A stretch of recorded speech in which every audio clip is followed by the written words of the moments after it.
हम स्टैट्स के अंदर कई दफ़ा डेटा का हिस्टोग्राम बना के उसके बारे में मालूमात अख्ज़ करते हैं। हिस्टोग्राम बहुत सी तरह के हो सकते हैं, मगर जो दो की हिस्टोग्राम्स हैं वो फ्रीक्वेंसी हिस्टोग्राम्स और डेंसिटी हिस्टोग्राम है।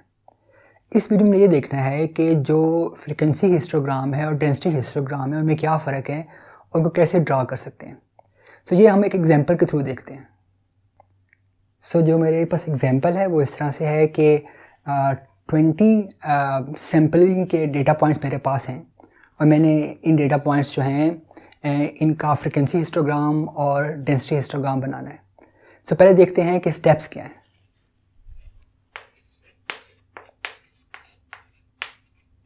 जो स्टेप नंबर 1 है वो ये है कि मैंने बिन्स बनाने हैं डेटा को रखने के लिए। Create beans.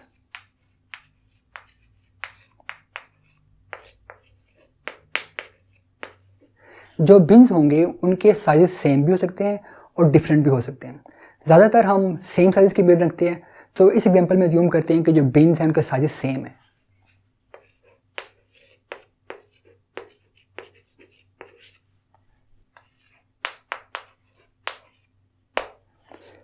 सेकंड स्टेप ये है कि मैंने डेटा को बिन्स में डालना है, यानी जो सैम्पलिंग पॉइंट्स हैं इनको बिन में डालना है।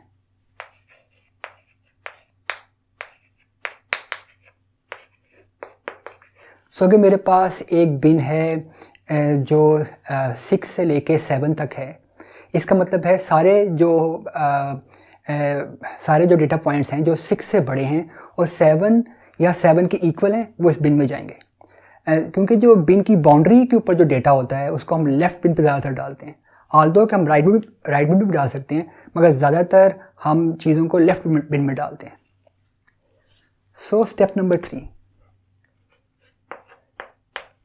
3 इस तरह से है कि हमने जो बिन्स हैं उनकी हाइट को कैसे डिटरमाइन करना है, और ये स्टेप जो है ये फ्रीक्वेंसी हिस्टोग्राम में और डेंसिटी हिस्टोग्राम में डिफरेंट है।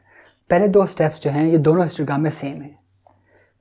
अगर हमारे पास फ्रीक्वेंसी हिस्टोग्राम हो फिर क्या होगा कि जो बिन्स की हाइट हैं वो बता रही हैं कि कितनी दफ़ा बिन में डेटा डाला गया है। जो बिन की हाइट है वो बता रही है is equal to data in the bin. और जो अगर हमारे पास डेंसिटी हिस्टोग्राम हो हमने बिन्स की हाइट और विड्थ इस तरह से चूज़ करनी है कि जो टोटल एरिया है पूरे हिस्टोग्राम का वो 1 हो। Area of histogram must be equals to 1।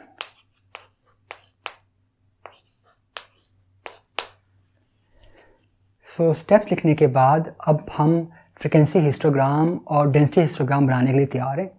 पहले हम शुरू करते हैं फ्रीक्वेंसी हिस्टोग्राम से।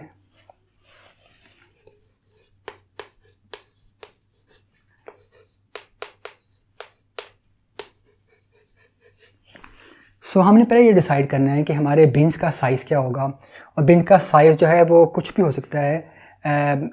इस केस में हम अज्यूम करते हैं कि बिन का साइज़ जो है वो 1 के बराबर है। बिन साइज़ इज़ इक्वल्स टू 1। और जो हमारे बिन्स हैं उनका साइज़ डिफरेंट भी हो सकता है, मगर हमने ये जूम कर रहे हैं कि सारे बिन्स का साइज़ इक्वल है क्योंकि ये आसान केस है।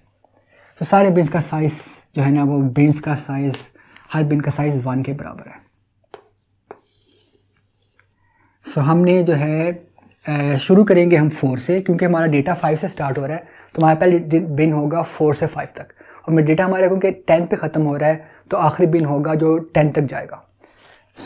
हमने 4 से स्टार्ट किया, 4 से 5, 5 से 6, 7, 8, 9, 10। अब जो सारा डेटा है जो 4 से लेके 5 तक है, 5 इंक्लूडेड, वो इस वाले बिन में जाएगा। क्योंकि हम इस केस में हम जो है लेफ़्ट हैंड वाला रूल इस्तेमाल कर रहे हैं कि अगर डेटा किसी बाउंड्री पे है बिन की तो लेफ़्ट बिन पे जाएगा। हम ये भी रूल इस्तेमाल कर सकते हैं कि डेटा किसी बिन की बाउंड्री पे है तो वो राइट बिन पे जाए, मगर ज़्यादातर जो है लेफ़्ट वाला हम रूल इस्तेमाल करते हैं, तो इस एग्जांपल में लेफ़्ट वाला रूल इस्तेमाल करेंगे। सो 4 से 5 तक हमारे पास जो है यहाँ पे 5 है और यहाँ पे 5 है, तो 2 डेटा पॉइंट्स हमारे पास 4 से 5 तक हैं। इसका मतलब है कि यहाँ इस पिन की हाइट जो होगी वो 2 होगी। सो ये 1 हाइट है और ये 2 हाइट है। सो जो पहला बिन है इसकी हाइट 2 है। बिन की हाइट वाई एक्सिस पे लिख सकते हैं, मगर हम कई दफ़ा बिन के ऊपर भी लिखते हैं ताकि चीज़ें ज़्यादा क्लियर हो। सो इस बिन की हाइट जो है वो 2 है। जो दूसरा बिन है उसके अंदर खाली 6 जाना है। सो 6 जो है क्योंकि वो 1 एक दफ़ा आया है तो इस बिन की हाइट 1 होगी, तो सेकंड बिन की हाइट 1 होगी। थर्ड बिन जो 6 से 7 तक है इसमें सारे 7 जाने हैं। सो यहाँ पे हमारे पास 7 यहाँ पर है, 1 2 3 एंड 4, तो हमारे पास 4 दफ़ा 7 आया है। सो इस पिन की हाइट 4 होगी, 1 2 3 एंड 4। इस पिन की हाइट 4 है।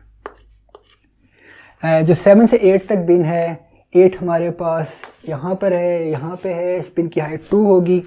सो इस पिन की हाइट जो है ना वो 2 होगी।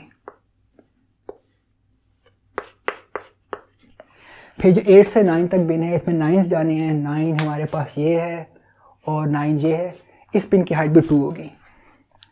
सो जो इस वाले बिन की हाइट भी 2 होगी।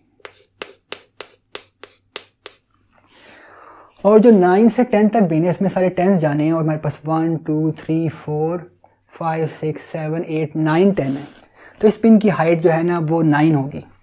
सो अगर ये वाला 4 है, सो इसका मतलब है कि 4 को 2 दफ़ा करेंगे। सो हमारे पास एक दफ़ा ये 4 है और इतना ही ऊपर डिस्टेंस जाए तो एक दफ़ा ये 4 है, ये दोनों 8 हो गया, और फिर एक डेटा पॉइंट और ऊपर जाए तो ये 9 हो गया। सो ये जो है ना इस बिन की हाइट जो है ना वो 9 है। सो ये हमारे पास जो है फ्रीक्वेंसी हिस्टोग्राम आ गया। सो अब हम जो है अपना डेंसिटी हिस्टोग्राम बनाते हैं।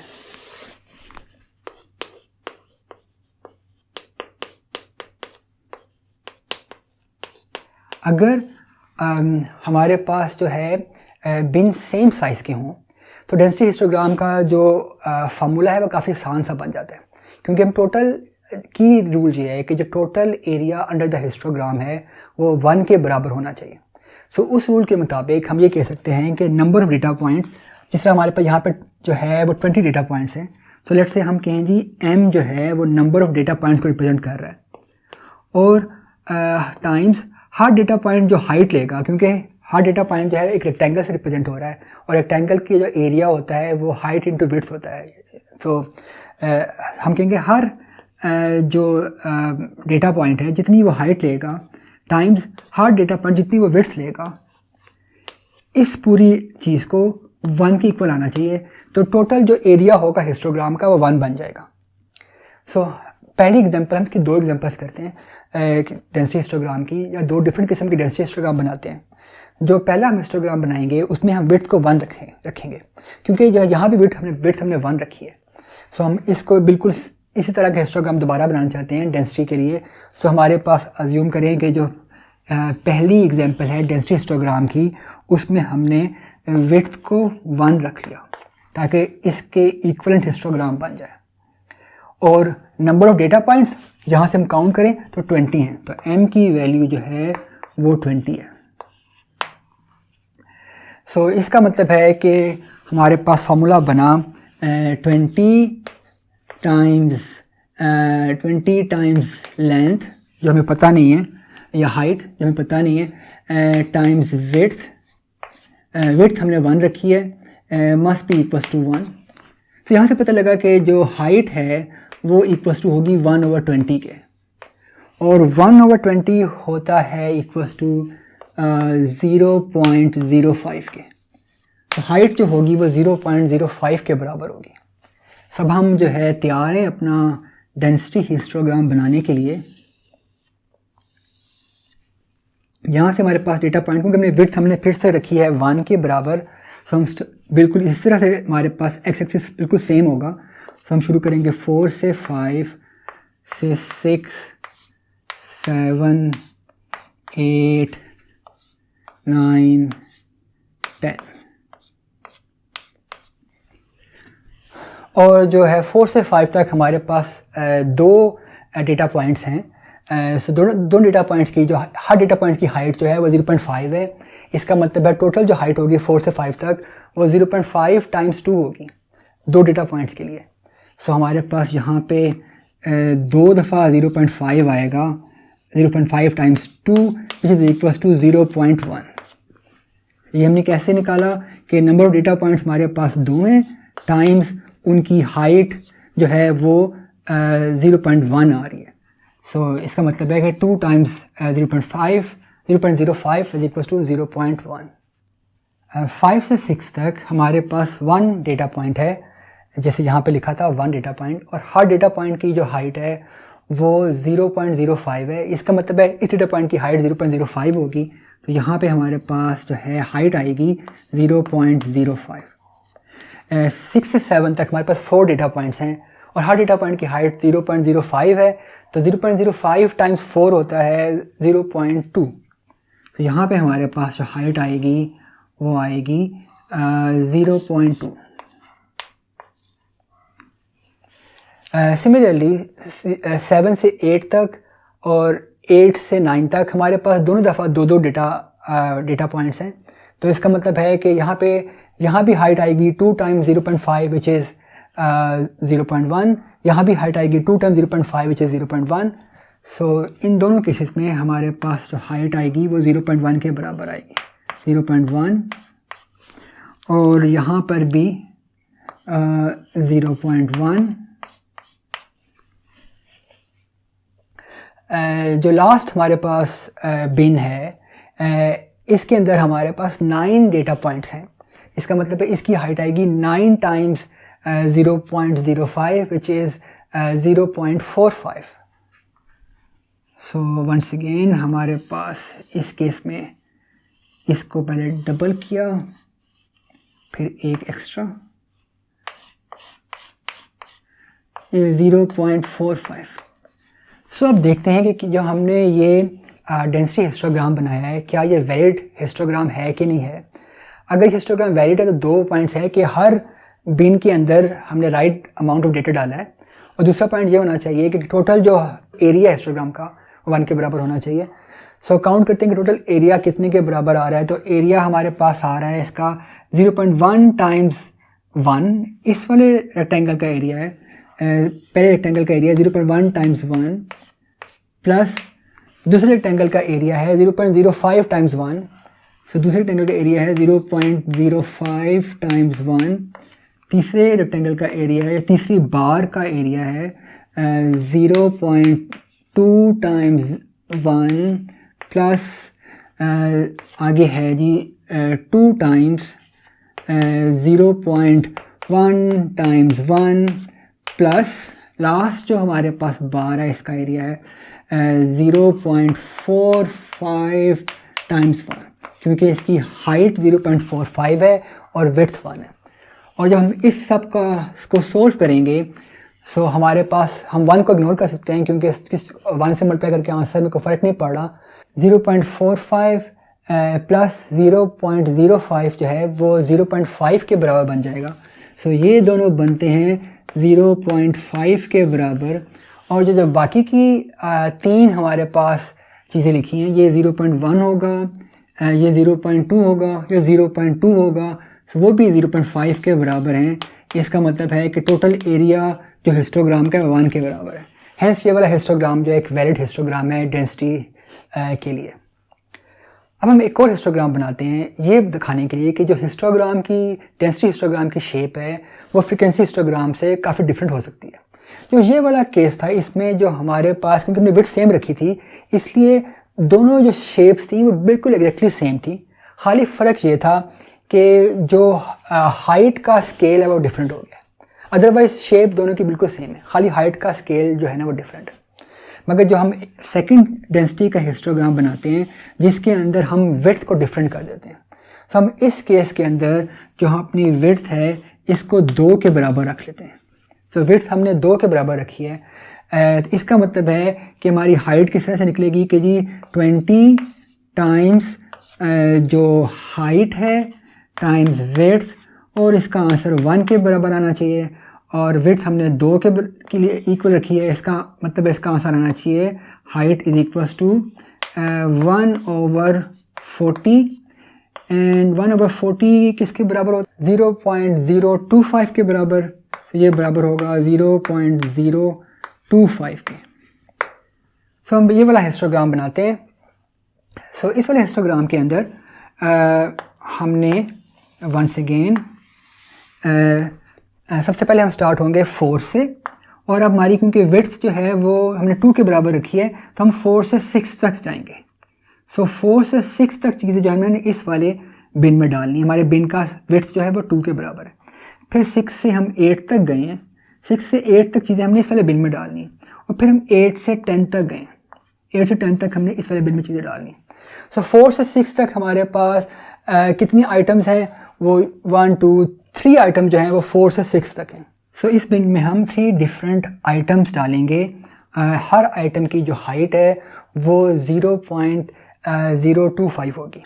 सो हमारे पास इस बिन के अंदर जो पहले डेटा पॉइंट आया उसकी हाइट थी 0.025, दूसरे की भी थी 0.025, और तीसरे की भी थी 0.025। इसका मतलब है कि तीनों को मिला के जो हमारी हाइट बनेगी वो बनेगी 0.075। तो पहले वाले बिन की हाइट है 0.075। जो सेकंड बिन है 6 से 8 तक, इसके अंदर हमारे पास 1 2 3 4 5 6 चीज़ें डालनी हैं। तो इसके अंदर हमारे पास 6 चीज़ें जाएंगी। सो ये वाला बिन जो है इस वाले बिन से डबल होगा।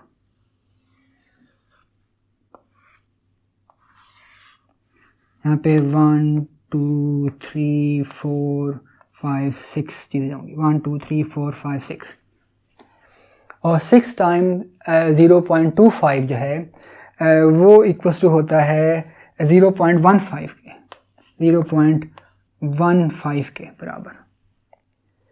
जो लास्ट वाला बिन है 8 से लेके 10 तक, इसमें हमारे पास 9 + 2 जो है 11 चीज़ें जानी है। सो यहाँ पे हमारे पास 11 चीज़ें जानी है। तो यहाँ पे हमारे पास 6 था, इसका मतलब है ये वाला बिन जो है 6 से डबल।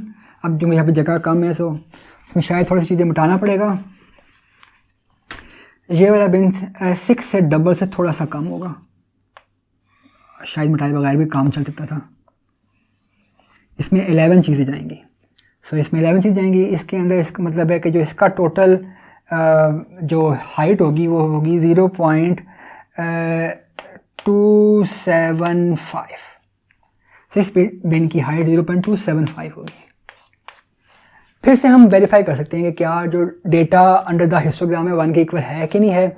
तो उसके लिए हमने फार्मूला जो इस्तेमाल करना है इस केस के अंदर वो इस तरह से है कि क्योंकि बिन की विड्थ थी 2 और हाइट थी 0.075, तो 2 times 0.075 plus 2 times 0.15 plus 2 times 0.275, ये जो है इसका आंसर 1 के इक्वल आएगा। इसका मतलब है कि ये वाला हिस्टोग्राम जो है ये भी डेंसिटी हिस्टोग्राम है और इसी डेटा को रिप्रेजेंट कर रहा है, मगर इस केस में जो डेंसिटी हिस्टोग्राम की शेप है वो फ्रीक्वेंसी हिस्टोग्राम से काफ़ी मुख्तलिफ हो गई है, क्योंकि यहाँ पे हमने डिफरेंट विड्थ का इस्तेमाल किया है। सो इस लेक्चर में इतना ही है। सो मिलते हैं नेक्स्ट लेक्चर में। सी यू अराउंड।